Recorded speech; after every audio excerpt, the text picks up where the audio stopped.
RDC M23, l'accord cadre est salué par les Émirats Arabes Unis. Budget 2026, un tournant stratégique pour l'économie congolaise. TGDA, comment mener efficacement une mission d'audit. G20, un sommet sous tension diplomatique à Johannesburg. Beyrouth, Israël élimine le numéro 2 du Hezbollah. Ukraine, l'Europe rejette le plan de paix américain. Bienvenue dans votre Flash Info de ce lundi 24 novembre 2025 sur votre chaîne Live Channel.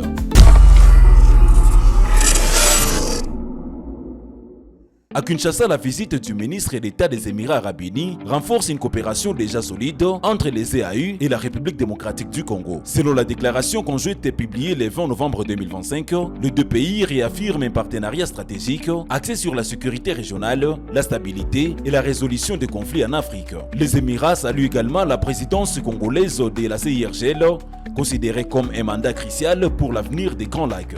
L'accord cadre Kinshasa M23 prévoit plusieurs protocoles. Restauration de l'autorité de l'État, gouvernance inclusive, gestion des questions d'identité et de la citoyenneté, retour des déplacés, relance économique et amélioration des services sociaux. Une commission indépendante de vérité et réconciliation sera également mise en place dans le respect de la Constitution et du droit international. Cet accord s'inscrit dans la dynamique ouverte à Doha sous l'impulsion du Qatar qui a accueilli plusieurs cycles de négociations directes depuis mars 2025. Des avancées ont été enregistrées, notamment avec la mise en place des mécanismes de cessez-le-feu et de libération des détenus. Deuxième actualité, budget 2026, un tournant stratégique pour l'économie congolaise. À l'Assemblée nationale, le projet de loi de finances 2026 a été examiné en profondeur pendant plus de 6 heures. Chiffré à 59 021 milliards de francs congolais, ce budget affiche une hausse de 16% par rapport à celui de 2025. Pour la première ministre Judith Suminwa Tuluka, il ne s'agit pas d'un simple exercice comptable. Ce budget porte une vision, transformer l'économie,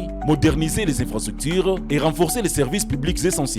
Les députés ont formulé plusieurs recommandations pour optimiser les priorités et maximiser l'impact réel de ce budget sur le quotidien des Congolais. Pendant plus de 6 heures, les députés nationaux ont soumis à un examen minutieux les projets de loi de finances pour l'exercice 2026, scriptant en profondeur les priorités du gouvernement et formulant plusieurs recommandations destinées à optimiser un budget qualifié de stratégique pour l'avenir économique du pays. Présenté en équilibre aussi bien en recettes qu'en dépenses, le projet de loi de finances 2026 est arrêté à 59 021 milliards de francs congolais, soit une augmentation de 16% par rapport au budget rectificatif de 2025 fixé à 50 692 milliards de francs congolais. Cette progression budgétaire témoigne selon l'exécutif national de la volonté de renforcer la capacité de l'État à financer durablement les services publics essentiels, à soutenir la croissance économique et à accélérer la modernisation des infrastructures. Intervenant devant la représentation nationale, la première ministre Judith Suminwa Tuluka s'est félicitée de la qualité du débat parlementaire et de la pertinence des observations formulées par les élus. Elle a souligné que ce projet de loi des finances dépasse la simple logique comptable pour s'inscrire dans une vision structurante traduisant l'ambition collective d'un État résolument engagé sur la voie de la transformation économique et sociale. Ce projet de loi de finances dépasse le simple cadre budgétaire. Il constitue un levier essentiel pour transformer notre société et renforcer notre tissu économique face à l'incertitude ambiante. Après plus de 6 heures d'échanges riches et constructifs, je souhaite ce soir répondre à vos préoccupations, clarifier nos choix budgétaires et surtout vous convaincre que ces mesures visent avant tout le bien-être de nos concitoyens et la vitalité de notre économie. Ce projet de loi n'est pas simplement un document comptable. Il incarne notre ambition collective, notre volonté de transformer nos défis en opportunités, en diversifiant notre économie, en renforçant nos infrastructures et en améliorant durablement le quotidien de nos concitoyens. À l'issue de sa déclaration de recevabilité, le projet de loi de finances 2026 a été officiellement envoyé à la Commission économique et financière ECOFIN de l'Assemblée nationale. Cette dernière entamera un examen technique approfondi portant notamment sur la crédibilité des prévisions, la cohérence des priorités sectorielles ainsi que la soutenabilité des équilibres macroéconomiques. Les rapports issus de ces travaux servira de base à la plénière pour l'adoption finale du texte, étape décisive dans le processus budgétaire et la mise en œuvre des politiques publiques pour l'exercice 2026.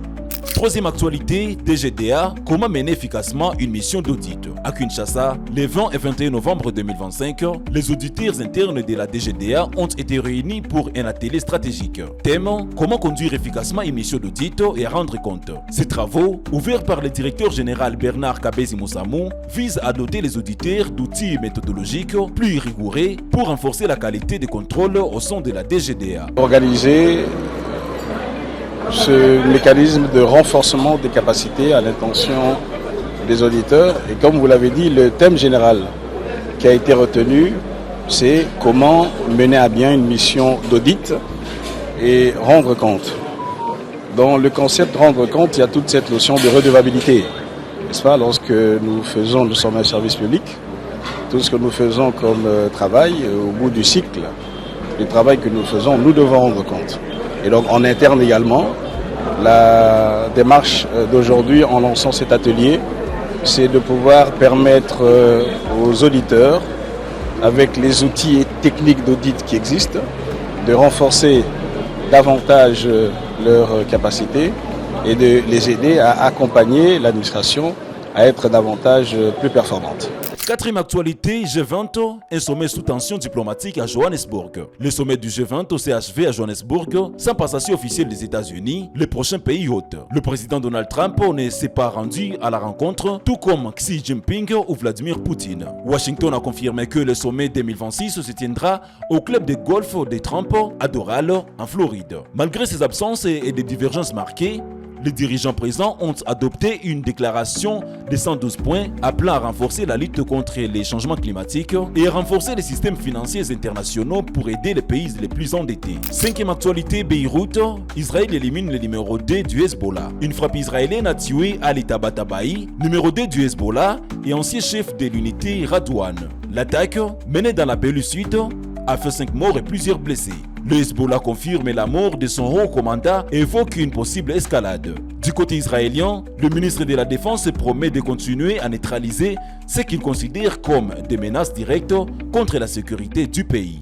Sixième actualité, Ukraine, l'Europe rejette le plan de paix américain. Les dirigeants rejettent le plan à 28 points proposé par Washington, qualifié de simple ébauche. Ils estiment que plusieurs éléments doivent être revus, notamment ceux concernant la sécurité européenne, l'avenir de l'armée ukrainienne et les garanties au sein de l'OTAN. Kiev, soumise à une haute pression, hésite entre préserver sa dignité ou préserver un allié clé. Pour l'Europe, ce texte n'est peut-être qu'une base de travail et certainement pas un accord définitif. C'était le Flash Info de ce lundi 24 novembre 2025 sur votre chaîne Live Channel. Merci de nous avoir suivis et à très bientôt pour de nouvelles actualités.